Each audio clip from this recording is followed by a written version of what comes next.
मोतिहारी के पकड़ीदयाल थाना क्षेत्र में ढाका पकड़ीदयाल मुख्य मार्ग पर पिकअप ड्राइवर के भैंस और एक युवक को धक्का मारने के जुर्म में तालिबानी सजा दी गई। पिकअप ड्राइवर वीरेंद्र राय के पैरों में जंजीर पहनाकर ताला जड़कर 24 घंटे घर में कैद रखा। सोशल मीडिया पर यह फोटो वायरल होने के बाद पुलिस को इसकी भनक लगी, तब जाकर पुलिस ने ड्राइवर को मुक्त कराया। मामला पूर्वी चंपारण जिला के पकड़ीदयाल थाना क्षेत्र के बड़का गांव सिसहनी मोड़ का है।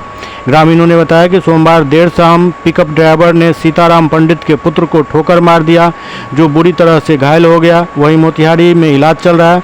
कुछ दूरी पर एक भैंस को भी ठोकर मारा। मौके पर ही भैंस की मौत हो गई, जिसको लेकर ग्रामीणों ने 22 घंटे से ड्राइवर के पैर में जंजीर लगाकर घर में कैद रखा। पुलिस ने जाकर जंजीर और ताला खुलवाया।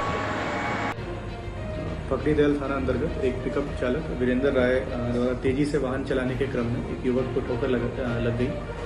भागने के क्रम में वाहन चालक द्वारा एक भैंस को ठोकर लगी और भैंस की वहीं पे मृत्यु हो गई। ग्रामीणों द्वारा आक्रोश में आकर वाहन चालक को डिटेन कर लिया गया था। ये बताया जा रहा है कि ग्रामीणों द्वारा वाहन चालक को बांध लिया गया था। इस बात की पुलिस द्वारा पुष्टि की जा रही है।